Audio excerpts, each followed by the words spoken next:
This is our chapter number 11, alcohols, phenols and ethers. Okay, this is CH3 that is ethane. Alcohols, phenols and ethers के case में हमें क्या करना है, एक हाइड्रोजन एटम को हमें रिप्लेस करना होता है किसी दूसरे एटम से।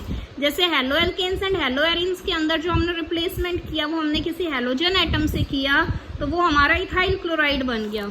अल्कोहल्स के अंदर हमारा क्या होता है, OH ग्रुप होता है। तो जब हम हाइड्रोजन एटम का रिप्लेसमेंट OH ग्रुप से करते हैं तो वो हमारी कौन सी कैटेगरी के अंदर आ जाता है, अल्कोहल्स की कैटेगरी के अंदर आ जाता है।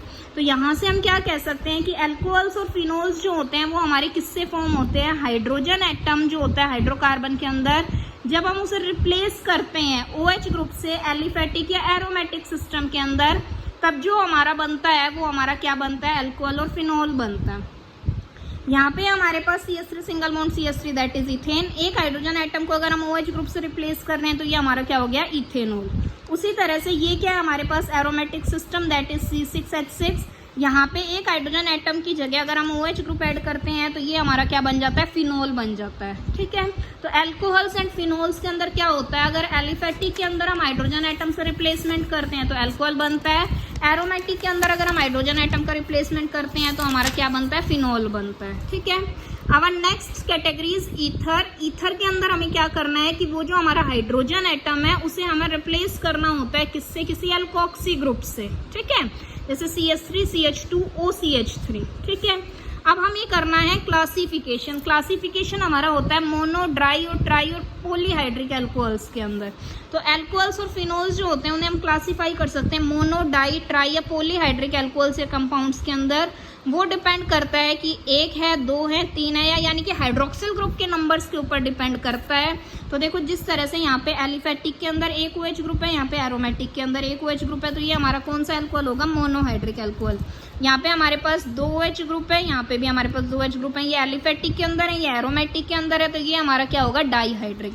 यहाँ पे हमारे 3 OH ग्रुप है, यहाँ पे ये 3 OH ग्रुप हमारे किसके अंदर हैं, अल्कोहल्स के अंदर है, मतलब एलिफेटिक के अंदर है। यहाँ पे 3 OH ग्रुप्स हमारे एरोमेटिक के अंदर है, तो ये हमारा ट्राईहाइड्रिक हो जाएगा। ठीक है, तो जो हमारे ये इस तरह से मोनोहाइड्रिक अल्कोहल्स होते हैं इन्हें हम फर्दर क्लासीफाई करेंगे किसके अकॉर्डिंग, हाइब्रिडाइजेशन के अकॉर्डिंग कार्बन एटम की, कि जिस कार्बन से हमारा OH ग्रुप अटैच्ड है उस कार्बन की हाइब्रिडाइजेशन क्या है। ठीक है, तो देखो सबसे पहले ये हमारे पास कंपाउंड्स हैं जिसके अंदर हमारे पास क्या है, वो कार्बन है जो अटैच्ड है OH ग्रुप से, लेकिन उस कार्बन की हाइब्रिडाइजेशन क्या है, हमारे पास sp3 हाइब्रिडाइजेशन है। ठीक है, उस कार्बन की क्या हाइब्रिडाइजेशन है, हमारे पास sp3 हाइब्रिडाइजेशन है।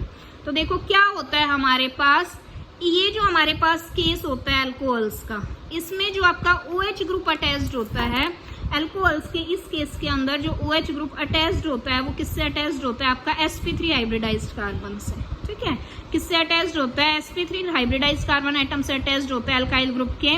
इसके अकॉर्डिंग हम इसे क्लासीफाई कर सकते हैं प्राइमरी, सेकेंडरी और टर्शरी अल्कोहल्स के अंदर। ठीक है, देखो जब कार्बन एटम के पास हमारे पास 2 हाइड्रोजन एटम्स होते हैं और एक अल्काइल ग्रुप होता है तो वो क्या होता है, हमारा प्राइमरी होता है। जब कार्बन एटम के पास 2 अल्काइल ग्रुप होते हैं, एक हाइड्रोजन एटम होता है, तो वो हमारा सेकेंडरी होता है। जब हमारे कार्बन एटम्स के पास 3 आपके अल्काइल ग्रुप्स होते हैं तो वो हमारा क्या हो जाता है, टर्शरी हो जाता है। ठीक है, तब वो हमारा क्या हो जाता है, टर्शरी हो जाता है।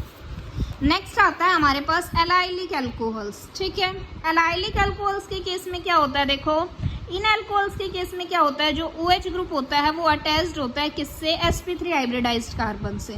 इन अल्कोहल्स के केस में जो OH ग्रुप होता है वो किससे अटैच्ड होता है, sp3 हाइब्रिडाइज्ड कार्बन से होता है। वो sp3 हाइब्रिडाइज्ड कार्बन कहाँ होगा, कार्बन डबल बॉन्ड कार्बन के बिल्कुल नेक्स्ट वाला कार्बन होगा, उसे ही क्या बोलते हैं, हम एलाइलिक कार्बन बोलते हैं। ठीक है, उसे ही क्या बोलते हैं, हम एलाइलिक कार्बन बोलते हैं। इस तरह से होता है, देखो कार्बन डबल बॉन्ड कार्बन है, ये हमारा कार्बन है, इससे ये 2 हाइड्रोजन एटम से ये अटैच्ड है आपका OH ग्रुप, तो ये जो आपका कार्बन होगा ये क्या होगा, sp3 हाइब्रिडाइज्ड कार्बन होगा, तो ये आपका क्या हो जाएगा, प्राइमरी। जब आपका इस तरह से वही एलाइलिक कार्बन है, यहाँ पे ये आपका कार्बन है, ये sp3 हाइब्रिडाइज्ड है, लेकिन इसके पास एक हाइड्रोजन एटम है, बाकी के दोनों क्या है, आपके अल्काइल ग्रुप्स हैं, तो ये आपका क्या हो जाएगा, सेकेंडरी हो जाएगा। अब यहाँ पे क्या है, इस कार्बन के पास तीनों ही आपके अल्काइल ग्रुप्स हैं, तो ये क्या हो जाएगा, आपका टर्शरी हो जाएगा। ठीक है।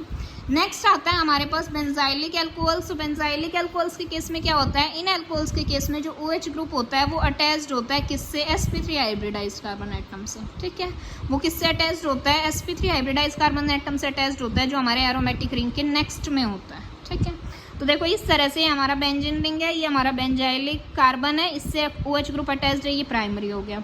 ये कार्बन है हमारे पास, ये हाइड्रोजन एटम है, ये हमारे पास 2 अल्काइल ग्रुप है, ये सेकेंडरी हो गया।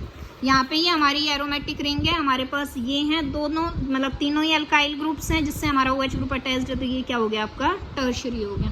तो इस तरह से ये हमारे कौन से होते हैं, बेंजाइलिक एल्कोहल्स होते हैं।